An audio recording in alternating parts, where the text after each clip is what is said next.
뉴욕 증시가 또다시 상승세로 마무리가 됐습니다. 자, 요즘의 분위기 굉장히 좋은데요. 자, 가장 강력한 재료 중에 하나는 우크라이나와 러시아의 협상 기대감이죠. 자, 휴전에 대한 가능성이 높아졌습니다. 여러가지 조건들이 나오게 되면서 거기에 대해서 이제 투자 심리가 많이 회복되는 모습을 좀 갖죠. 자, 이제는 진짜 전쟁이 끝날 것 같다, 이런 느낌들을 가지고 있는 것 같은데요. 자, 뭐 기술주를 비롯해서 전체적으로 시장이 다 끌어올려진 시장이기 때문에 향후 추가 상승에 대한 가능성도 높다고 볼 수가 있겠습니다. 이 부분 자세하게 좀 알아보도록 하겠고요. 오셈 임플란트가 결국에는 상장 폐지에 대한 부분들을 결론을 내지 못했습니다. 그래서 거래 재개에 대한 부분이 보류가 됐습니다. 어제 늦지막히 뉴스가 나왔고, 원래는 4시까지 이제 이런 부분들이 결정이 됐어야 되는데 조금 회의가 연장되는가 싶더니 판결 못 내리겠다, 다음에 다시 합시다, 이런 식으로 얘기가 된 것 같아요.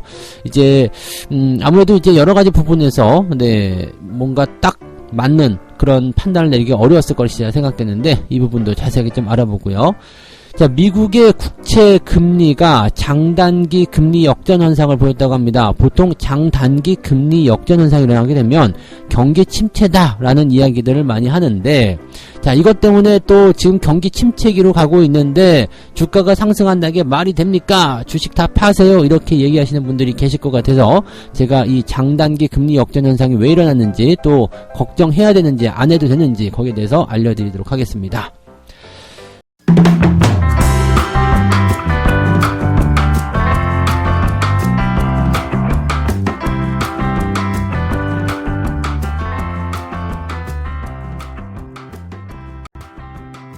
네, 반갑습니다. 오늘은 3월 30일입니다.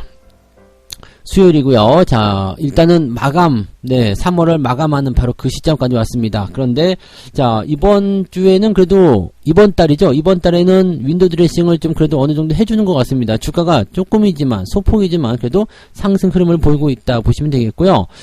시장이 많이 오르지 않더라도 종목이 끌려 올라가는 형태의 모습들 보여주면서 계좌 상황이 많이 좋아지고 있으리라 생각합니다. 계좌 같은 경우는 단 0.5%가 올라가도 뭐 시장과 비슷하게 또는 시장보다 조금 더 많이 올라가고 있다라면 잘하고 있는 것이다 라고 생각하시면 되겠습니다. 그래서 뭐 내가 가지고 있는 종목들이 회복을 많이 보이든 아니면 수익을 많이 보여주든 일단은 위로 올라가고 있다는 것, 그것 자체만으로도 긍정적이겠죠. 자, 미국 증시가 지금 그렇습니다. 그 단기적으로 이제 조정이 쿵 하고 떨어지면서 이제 뭐 조정기에 들어섰다. 왜 미국 증시 같은 경우는 고점 대비 10% 이상 하락하게 되면 조정기에 들어간다, 이런 얘기가 나오는데, 지금 그것을 이제 반대로 되돌리는 형태의 기술적 반등은 훨씬 지나치는 듯한 느낌이에요. 지금 나스닥이 1.8% 올랐고요. 다우지수는 0.9% 상승이 지금 됐습니다. 그리고 이 부분들이 지금 다우지수가 35,000포인트고요. 나스닥 같은 경우는 14,600포인트까지 올랐습니다. 그러니까 이게 이 상태로 조금만 더 올라가게 되면 저거 좀 넘어갈 수도 있다라는 느낌을 가질 수도 있는 그런 상황이 좀 돼버렸어요. 그러니까 이제 되돌렸다라는 형태, 그런 모습으로 봐야지, 그냥 기술적 반등으로 뭐 살짝 올렸다, 뭐 어느 정도 그냥 반등하고 말았다라는 느낌으로 보긴 좀 어렵습니다. 그리고 지금 러시아와 우크라이나 상황이 진정이 되면서 기술주들까지 다 끌어 올라가는 그런 상황이기 때문에 분위기가 매우 좋아졌다라는 느낌을 우리가 꼭 가지셔야 될 것 같습니다. 일단 재료 먼저 살펴보도록 할게요. 러시아와 우크라이나 간의 5차 평화 협상이 그나마 성과를 만들었다, 이런 얘기가 나왔습니다. 자, 여기에다가 이제 러시아가 군사 활동을 대폭 줄이겠다 얘기가 나오면서 이제 휴전 기대감이 높아졌다, 이렇게 되어 있는데요. 지금 러시아 국방차관이 뭐라고 얘기를 했느냐, 키이우와 체르니히우 지역에서 군사활동을 대폭 줄일 것이다. 그리고 이것은 즉각 실시가 됩니다. 라고 러시아 국방차관이 이야기를 했습니다. 지금 우크라이나 입장에서는 중립국의 지위를 유지하겠다, 뭐 이런 얘기, 거기에 이제 조건이 있긴 있습니다. 자국의 안전이 보장이 된다면 우리는 중립국의 지위를 지킬 것이다 라고 얘기를 했고요. 그 다음에 러시아는 그렇다면 우리는 군사를 물릴게 라고 하면서 군사를 빼는 그런 형태가 일어났습니다. 러시아 얘들들 이제 이게 겉으로는 이제 평화를 위해서 우리의 목적을 달성을 했기 때문에 등등등 여러 가지로 해서 이 군사활동을 줄인다, 철군한다, 뭐 이렇게 얘기가 되어 있는 모습이긴 합니다만, 실제적으로 속내는, 네, 더 이상 함기가 못하다라는 얘기가 되겠죠. 러시아 군인들도 굉장히 만세를 불렀을 거라 생각합니다. 그만큼 이번 전쟁이 얼마나 소모전이었는지 알 수 있는 부분이고요. 또 이런 내용들이 러시아의 어떤 그런 횡포, 그런 것에 의해서 일어났었던 부분이었다라고 생각하셔야 되겠죠. 지금 어쨌든 이 협상이 건설적으로 진행이 되면서 휴전에 대한 기대감이 높아졌다. 종전이 아니라 휴전으로 가더라도 일단 세계 시장은 반등을 할 수 있는 가능성이 높겠죠. 다만 러시아에 대한 어떤 그 서방 국가의 제재 이런 부분들이 어느 시점에서 풀릴 것인가는 아직은 미지수이기 때문에 러시아 관련한 그런 제재와 러시아 상황이 완전히 끝났다라고 보기 좀 어려울 겁니다. 대신에 협상이 어느 정도 진전이 있는 그런 과정으로 가고 있기 때문에 이제 서로 괜찮아, 우리는 아무 문제 없어 라고 하고 끝내버리게 된다면 서방 국가들이 더 이상 러시아를 제재를 해야 될 이유가 없겠죠. 그렇게 된다면 어느 정도 좀 풀리는 상황이 일어날 수 있겠습니다. 다만 이제 전쟁을 일으키고 거기에 대해서 피해를 입혔던 그런 부분에 대해서는 러시아가 뭔가 책임을 져야 될 것 같긴 한데 아마 책임을 지려고 하지 않겠죠. 그래서 그런 부분에 대한 마찰은 좀 있으리라 생각합니다. 지금 일단 시장에서에 대한 부분들은요, 이 휴전, 그 다음에 종전, 협상 기대, 이 협상은 또다시 진행돼야 되는 부분이 있겠죠. 아직 해결되지 않은 상황들이 있기 때문에. 그래서 계속적으로 풀려나간다는 기대감이 있다면 당분간은 더, 네, 주가가 긍정적으로, 움직여지지 않겠는가라고 판단이 될 수 있는 부분이 되겠습니다. 더 이상 이제 금리 인상에 대한 그런 부분들이 시장에 영향을 주지 못했었는데, 이제는 연준의 어떤 이런 통화정책 움직임에 다시 사람들이 관심을 기울이지 않겠느냐, 라는 생각도 좀 해볼 수 있겠습니다. 어쨌건 네, 현재로서는 위험 자산 선호 현상으로 주가가 상승할 수 있는 기로에 들어섰다라고 우리가 봐주셔도 좋을 것 같습니다. 긍정적인 분위기가 형성된 가장 중요한 이유였고요. 지금 금리에 대한 부분도 한번 보면은요, 뭐 오늘 세 번째 이야기가 이제 장단기 국채금리 역전에 대한 부분인데, 어쨌든 뭐 그런 현상들이 일어나면서 경기 침체가 이러쿵 저러쿵 이런 말들이 많습니다. 그래서 지금 그 패트릭이네요. 이 필라델피아 연방준비은행 이 총재가 필요할 경우에 연준이 기준금리를 0.5% 인상하는 방안을 검토할 수 있다. 뭐 이거 한 얘기 또 하는 거잖아요. 필요할 경우에 할 수 있다. 그럼 알고 있는 건데 뭐하러 또 힘들게 나와가지고 그 얘기를 또 하고 있는지 모르겠어요. 그죠?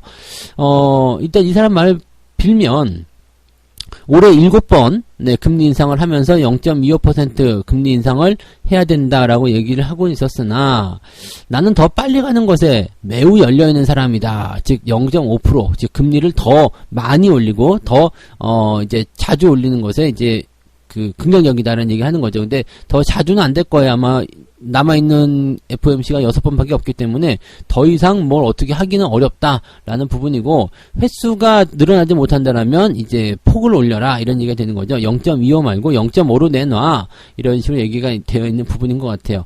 경제적인 어떤 불확실성, 물가 이런 것들을 생각했을 때 0.5%의 금리 인상을 배제하지 않을 것이다 뭐 이렇게 얘기가 되는데, 시장에서 받아들이는 입장은 좀 달라요. 지금 시카고 상품거래소 쪽에 따르게 되면 5월 회의에서 기준금리를 0.5% 인상할 가능성이 68.8%로 하락했습니다. 여전히 높은 수치이긴 합니다만 전날 74.9%에서 68.8%로 제법 큰 폭의 하락이 좀 일어났죠. 예상치가요. 그 다음에 6월 회의에서는 0.5% 이상 금리 인상을 하게 될 가능성에 대해서는 77% 수준으로 하락했다. 전날에는 80%까지 웃돌았었다라고 되어 있습니다.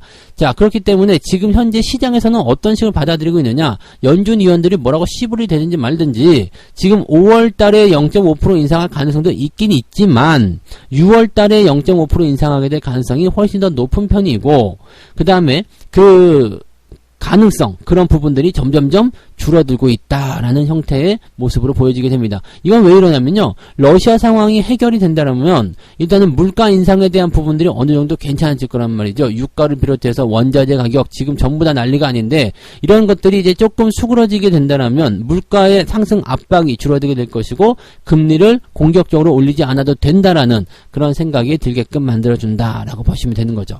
그러니까 전체적으로 이 모든 위기, 모든 문제의 원인이 러시아였다라고 생각합니다. 생각할 수도 있는 부분이라서 현재 시점에서는 러시아 문제가 해결이 된다라면 상당히 좋은 쪽으로 방향을 틀게 될 것이다라고 생각해 볼 수 있는 내용이 좀 되겠죠.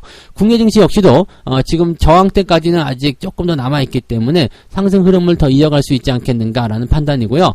오랜만에 대형주들도 좀 상승했으면 하는 바람인데 외국인들이 어떤 식의 흐름을 보이게 될 것인지 좀 지켜봐야 되겠죠. 일단 위험자산 선호에 대한 그런 현상이 높아졌기 때문에 또 거기에 대한 부분들이 마음이 좀 풀어지는 상황이 있었기 때문에 지금 외국인들 입장에서도 매수를 하지 않을 이유는 없을 것 같다 생각이 좀 들고요.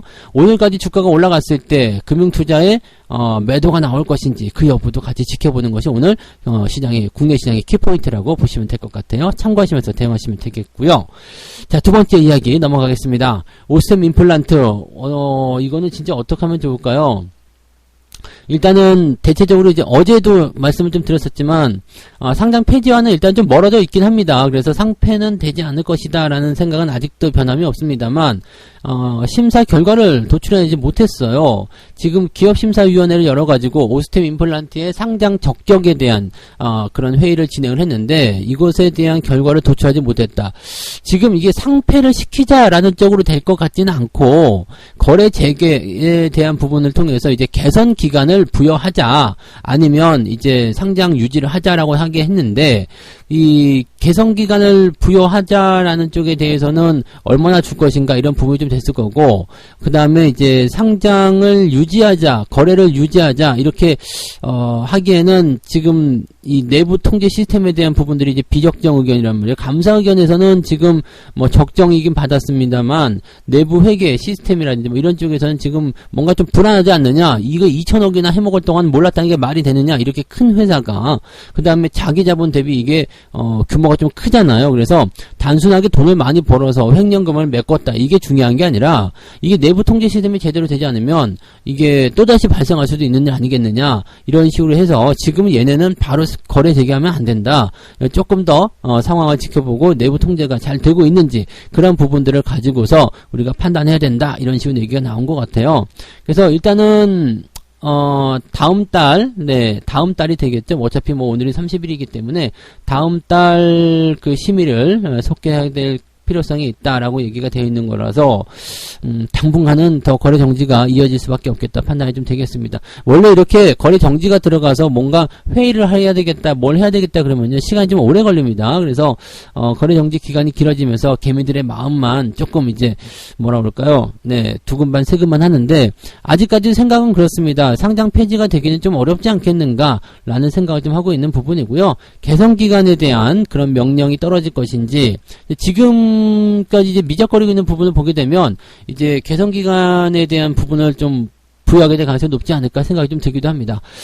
자세한 내용 좀 보면 지금 이번 그 심의 속개가 결정이 되면서 거래 정지 기간이 이제 3개월을 일단 넘어갔어요. 그리고 지금 이 회의에 대한 어떤 부분들이 뭐 오늘 했으니까 뭐 다음 주에 합시다 아니면은 뭐 며칠 후에 합시다 이런 게 아니라 점심 먹고 합시다 이런 게 아니라 그냥 그 심의를 다시 하는 게 이제 날짜가 특정되지 않았고 또 그냥 1개월, 2개월 이렇게 달 단위로 넘어갈 수밖에 없기 때문에 이 시간 거래 정지 시간이 좀 길어질 수밖에 없다는 거. 그러면서 이제 사람들이 좀 지치게 되죠. 그런 부분이 좀 있는 거고요. 그다음에 여기서 이제 개선 기간에 대한 그 부여 이 부분을 좀 해야 되는 필요성이 좀 있는데 이게 아까 전에 잠깐 말씀했지만은 감사보고서를 좀 들여다볼 필요가 있어요. 지금 감사 의견은 적정이 나왔어요. 괜찮다라고 나왔지만 뭐가 문제였냐면 내부 회계 관리 제도에 대한 감사 의견의 비적정. 이건 당연히 부분이 적용했죠. 그 횡령에 대한 부분이기 때문에 니들 내부 회계 관리를 이렇게밖에 못해 통제 이렇게밖에 못해 이거는 정말 문제 있는 것 같아. 이 시스템대로는 못 갈 것 같아. 왜 똑같은 일이 또 벌어질 수 있으니까 라는 얘기가 될 수 있는 거죠. 이번 연도에 이 횡령 사건이 제법 많았기 때문에 내부 회계 관리제도 감사 겸 이쪽에서 뭐 비적정 받은 기업들이 제법 많이 있습니다. 그래서 요 내용들을 조금 더 강화시키는 그런 움직임으로 가지 않을까 싶긴 합니다. 이 횡령이 또다시 일어날 수 있다라는 부분이기 때문에 이것을 완전히 잘 개선하고 이 시스템적으로 통제를 잘 해야지만이 이제 완벽하게 적정으로 넘어가지 않겠나 생각이 드는 부분이겠어요. 근데 뭐 어쨌건 그런 상태이기 때문에 다음번 심의가 속개됐을 때 이 내부 회계 관리 제도에 대한 이 내용들을 바로 이제 수정을 해가지고 이제 통과될 수 있겠느냐, 바로 이 말이죠. 지금의 감사 보고서상에서는 좀 부담감을 느낄 수밖에 없는 상황이 됐으니까 이것을 이제 개선 기간을 부여해서 이제 이것을 수정해라 이렇게 나올 가능성이 높지 않겠느냐, 이렇게 되는 것 같습니다. 아마 상장을 유지하자, 거래를 재개시키자라는 의견도 분명히 있었을 거예요. 문제 없지 않느냐라고 될 수 있었을 텐데, 근데 그럼에도 불구하고 지금 이게 판결을 못 내린 이유는 이 개선 기간을 부여하자라는 부분에 뭔가 더 의견도 많이 실렸을 거다라고 좀 보시면 되겠죠. 그래서 지금 현재 상황에서는요, 이 내부 회계 관리 제도에 대한 부분들을 어떻게 개선시킬 것인지에 대한 개선안을 또다시 회사가 제출을 하고 그것을 이행하는지를 확인을 해줘야 될 것 같아요. 그래서 지금 보면은 이제 개선 기간을 이제 재수 없으면은 뭐 6개월까지도 이제 받지 않을까 생각되는 모습인데, 이게 보통은 1년까지 받거든요. 근데 아주 중대한 위기에 대한 부분에 대한 내용이고요. 이것도 물론 중대한 내용이긴 합니다만, 이 내부 회계 관리 제도에 대한 어떤 시스템적인 문제이기 때문에 1년까지는 가지 않을 것 같다는 생각이 좀 듭니다. 그래서 뭐 보통은 이제 뭐 한 3개월, 6개월 그 정도는 이제 감안하고 있어야 되지 않을까. 재수 없으면은요, 그죠? 올해 찬바람 불 때쯤 네, 오스틴 임플란트의 거래 재개가 일어날 수 있지 않을까. 이거는 이제 그 횡령 규모가 워낙 컸기 때문이다 라고 생각을 하시긴 해야 될 것 같습니다. 자금이 조금 더 묶일 수도 있다는 것을 좀 생각하셔야 될 것 같고요. 자, 근데 뭐 어쨌건 지금 일단은 네, 거래 정지가 떨어진 상태이기 때문에 뭐 별로 뭐 어떻게 액션을 취할 만한 상황은 없는 거죠. 그래서 일단 상황이 이렇게 돌아가고 있다 정도까지만 생각하시면 되겠습니다. 그래서 지금 이 기업에 대한 부분은 상장 폐지냐 아니냐 이런 부분 결정은 아직 나타나지 않았기 때문에 상장을 다시 네, 유지시켜서 거래를 재개시킬 수 있는 가능성도 지금 제법 높은 편이고요. 그 다음에 상장 폐지 가능성은 매우 낮은 편이고요. 그 다음에 개선기간 명령에 대한 부분과 이 상장 유지에 대한 부분이 팽팽하게 맞서고 있는 것 같다라는 형태의 느낌인 것 같습니다. 그래서 그 정도로만 보시면 될 것 같아요. 그래서 상장 폐지까지는 너무 걱정하지 않으셔도 될 것 같은데, 자금이 조금 더 묶일 것인가 아니면 풀어줄 것인가, 거기에 대한 부분이 조금 미적거리고 있다라고 보시면 되겠죠. 근데 심사가 빨리 나와야지 돼요. 뭐 개선기간을 받더라도 심사가 빨리 나와야지 그 기간이 점점 줄어드는 거지, 심사가 점점 늦어지게 되면 그만큼 개선기간을 받게 되더라도 더 늦어지기 때문에, 이러다 보면은 첫눈 올 때까지 안 풀릴 수도 있죠. 그래서 그런 부분들도 여러분들이 잘 생각해서 보시면 좋겠습니다. 일단 너무 뭐 상패에 대한 압박감이나 두려움은 갖지 않으셔도 좋지 않을까 생각이 되니까 그 부분 참고하시면 되겠고요. 자, 세 번째 이야기로 넘어가도록 하겠습니다.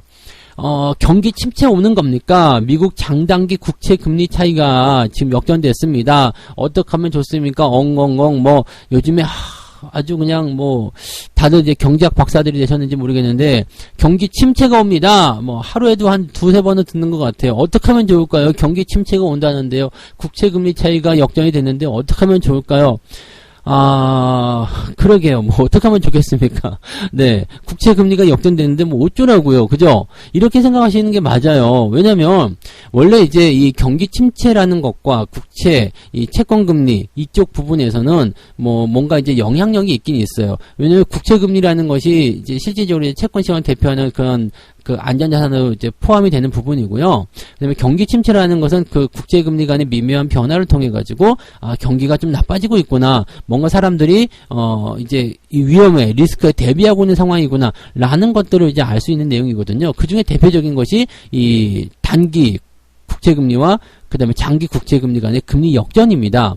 근데 이것이 지금 뭐 일시적으로 역전이 됐어요. 잠깐 역전했다가 다시 이제 돌아선 모습이긴 한데, 이게 이제 금리가 역전됐었던 시점이 언제 있었냐면 최근에 있었던 게 미중 무역 갈등이 있었던 2019년도 9월이랍니다. 그래서 2년 반 만에 처음으로 2년물 국채금리가 10년물 국채금리를 역전했다라는 부분인데, 교과서적인 부분은 그렇습니다. 단기 국채금리가 장기 국채금리를 뛰어넘어간다라고 되는 부분은 경기 침체를 유발시킬 수 있는 내용이다. 이거 비정상적이다. 왜냐하면 일반적으로요, 돈을 짧게 빌리는 것보다 길게 빌리는 것에 대한 이자가 훨씬 더 많은 건 아시죠? 당연하게 그렇게 될 수밖에 없어요. 그죠? 짧게 빌리는 것과 길게 빌리는 것. 그러면은 당연히 길게 빌려주는 사람한테 이자를 더 많이 쳐줘야 되겠죠. 그러니까 예금으로 보시면 되겠어요. 1년짜리 적금과 10년짜리 적금을 부어요. 그러면 10년짜리 적금이 이자가 훨씬 더 많이 여러분들한테 들어올 수밖에 없는 거다. 이렇게 생각하시면 되는 거거든요. 자, 그런데 그렇다면 이러한 그 국채금리가 단기가 좀 낮고 장기가 높은 것이 정상적인 상황인데 이것이 뒤집어졌어요. 그러면 어떻게 해야 돼요? 짧은 게 더 많이 수익률 준다라는 얘기가 되는 거잖아요. 그러니까 이건 비정상적이지. 자, 이런 상황이 벌어졌을 때는 대체적으로 뭐다? 이 경기 침체가 온다. 이 경기 침체가 온다라고 얘기하시는 분들은 이 장기 국채금리와 단기 국채금리 사이가 이제 좁아지는 상황이 장기 국채금리가 아니라 장기 국채가 아니라 이제 단기 국채 쪽으로 이제 몰리고 있다는 얘기죠. 이게 뭐 말이 되게 헷갈려요. 근데 수익률이라는 것은 이제 금리와 같습니다. 금리가 낮아지고 있다는 것이 수익률이 낮아지고 있다는 얘기고요. 수익률과 금리가 낮아지게 되면 무슨 현상이 일어나느냐? 가격이 올라간다는 얘기가 되는 겁니다. 채권의 가격, 즉 그 수익률 금리와 이 가격은 서로 반대거든요. 그러니까 수익률이 내려가고 가격이 올라가고 수익률이 올라가고 가격이 내려가고 이런 현상이 됩니다. 그래서 지금 국채 수익률이 내려간다, 국채 금리가 내려간다 이런 부분들은 뭐냐면 가격이 올라가고 있다는 얘기나 마찬가지예요. 자, 그런데 지금은 뭐냐면 이 하나를 가지고서 보는 것이 아니라 단기와 장기 간의 차이거든요. 단기는 빠르게 올라가는데 장기는 천천히 올라간다 이런 느낌입니다. 그래서 그런 상황이기 때문에 장기 쪽에 대한 어떤 국채 수요가 훨씬 더 많이 늘어났다라는 것을 우리가 판단해서 그렇다면 사람들이 장기 국채 금리 사는 이유는 뭐예요? 경기가 불안정하니까. 그래서 경기 침체가 온다라고 얘기를 하는 부분이거든요. 자, 여기까지는 이해가 되셨어요 생각하고요. 여기서 한 번 더 넘어가서 생각해 봅시다. 자, 그럼 이 상황에서 장기 국채 금리를 이제 우리가 살펴보는 그런 상황이 좀 됐는데 이 상태에서 우리가 보게 되면 뭐가 문제냐? 우리가 생각해 볼 만한 게 있는 거죠. 이제 역사적으로 이 장단기 국채 금리가 역전 없이 그 경기 침체가 일어난 적은 없었다. 경기 침체 일어나려면 장단기간에 국채 금리가 반드시 역전이 됐었다 이런 얘기예요. 그래서 이러한 것들이 이제 경기 침체를 예측하는 그런 지표가 되는 것인데 문제는 이런 현상이 일어나더라도 경기 침체까지 가는 데는 시간이 오래 걸린다. 자, 여기서 우리가 생각할 게 있어요. 지금 장기 국채 금리고 단기 국채 금리고 다 같이 올라가는 거예요. 근데 단기 국채 금리의 상승률이 빨랐다기보다도 장기 국채 금리의 상승률이 더뎠다라고 보셔야 됩니다. 이것은 기준금리가 올라갈 때 당연히 채권금리가 올라가는 현상이기 때문에 이것은 당연하다라고 보시면 되겠어요. 그런데 왜 장기 국채금리의 이 상승률이 더디게 올라갔느냐? 지금 그 무역분쟁 때 같은 때는요, 장기 국채금리가 떨어지는 상황이 벌어지면서 이게 금리 역전이 일어났었던 상황이었고요. 지금 같은 경우는 조금 다르죠. 올라가고 있는 상태예요. 둘 다 올라가고는 있는데 문제는 단기 국채금리가 더 빠르게 올라가는 거고요. 아니면 이게 정상일 수도 있겠죠. 단기 국채금리가 정상적으로 올라가고 있고 장기 국채금리가 좀 천천히 올라가는 그런 형태. 자, 가격대 이 수익률이 천천히 올라간다는 것은 뭐예요? 뭔가 압박을 받고 있다는 얘기겠죠. 뭔가 압박을 받고 있어. 뭐 때문에 압박을 받았을까? 우리가 지금 양적 긴축이라든지 양적 완화 축소에 대한 부분 때문에 연준의 자산 매입이 단기 국채보다 장기 국채의 상승 효과를 억누르고 있다고 보시는 거죠. 그러니까 양적 완화 정책에 따라서 막대한 양의 국채를 매입했다. 이것이 이제 시장이 받아들이고 있는 하나의 부분이다라고 보시면 되는 겁니다. 그러면 똑같이 일단은 기준금리가 올라갈 때 뭐 채권의 수익률이나 이런 것도 같이 올라가고 있어. 수익률이 같이 올라가고 있는데 금리가 같이 올라가고 있는데 어떤 것은 좀 천천히 올라가, 어떤 건 빨리 올라가 이럴 수 있거든요. 왜냐면 그쪽으로 자금이 좀 쏠렸다면 그러면 그 자금이 쏠린 이유가 사람들이 막 그 위기에 몰려가지고 장기 국채를 사야지 막 몰려간 것이 아니라 뭐였다고요? 연준의 통화정책에 의한 그런 자산 매입에 따른 부분이었다. 자, 그렇게 되면은 요것을 그다지 부담스럽게 생각하실 이유는 없는 거죠. 그러니까 이유가 명확하게 드러났다라면 여기서 우리가 부담을 가져야 될 이유가 없다. 그게 제일 중요한 그런 포인트라고 좀 보시면 되는 겁니다. 그러니까 지금 현재 시장의 상황에서 이제 당단기 국채 금리가 이제 뭐 부담을 좀 주면서 여기에서 나타나는 것들이 경기 침체로 가는 부분이다. 미리부터 벌벌벌 떨 필요가 없어요. 만약에 지금이 경기 침체 국면이다라고 하더라도 시간 오래 걸립니다. 여러분들 기억에서 잊혀질 만큼 됐을 때 경기적인 위기가 일어날 수도 있다는 얘기이기 때문에요. 지금 당장 이런 상황에서의 어떤 부담감들을 느끼지 않으시면 좋을 것 같습니다. 시장이 좋은데 언제까지 이런 금리 이런 거에 대한 그런 부분 때문에 경기 침체가 온다. 그 주식하지 말아야 되잖아. 그러면 앞으로 경기 침체가 오고 시장이 폭락할 건데 주식을 뭐 달라고 하고 있어요. 그죠? 어디 가서 채권이나 하든지 적금 들어야죠. 근데 그런 거 아니란 말이에요. 그러니까 여러분들이 이런 거에 겁을 먹고 물러나게 된다라면 어떻게 되겠어요? 결국은 남 좋은 일만 시키게 되는 거죠. 네. 주식 굳이 안 하실 거면 저를 주셔도 상관없겠다 생각하시면 되겠습니다.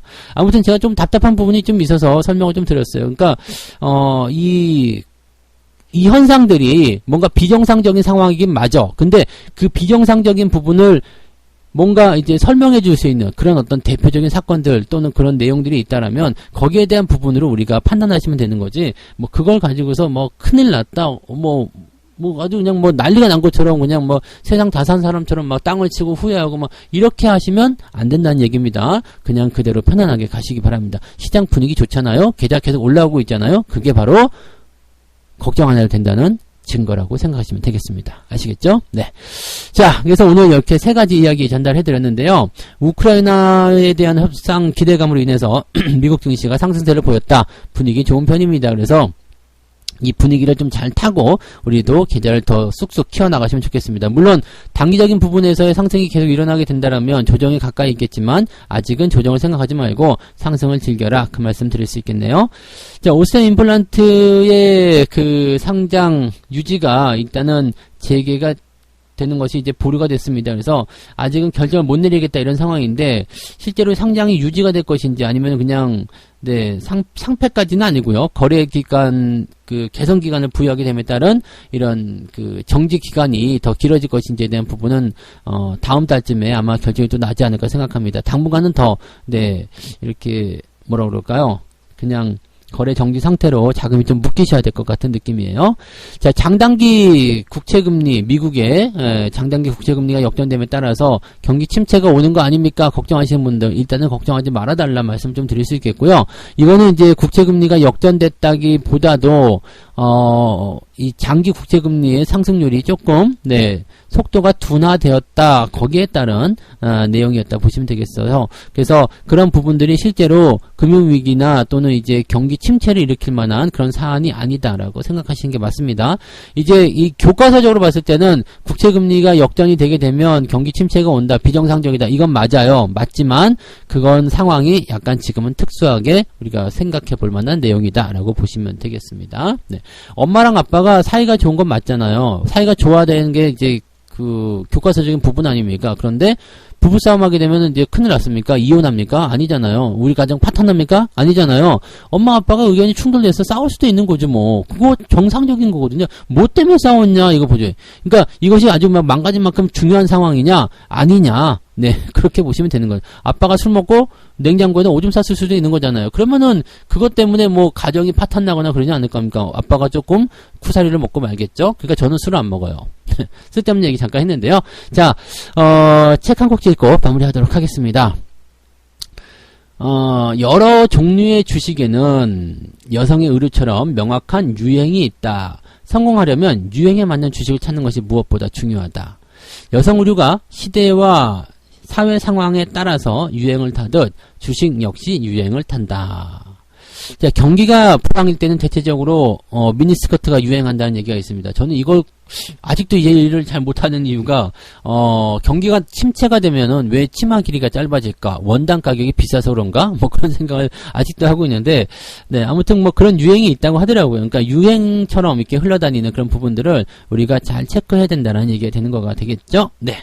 자, 오늘은 여기까지. 얘기가 조금 잔소리가처럼 길어져 가지고 좀 오늘 시간이 좀 길었는데요. 자, 오늘은 여기까지 이야기 해드리고요. 오늘 수요일 뭐 시장 이제 긍정적인 분위기로 시작할 것 같으니까 느긋하게 마음 먹고 오늘도 상승 시장을 좀 즐기셨으면 좋겠습니다. 자, 오늘도 성공 투자하시고요. 저는 장중시황에서 다시 오겠습니다. 고맙습니다.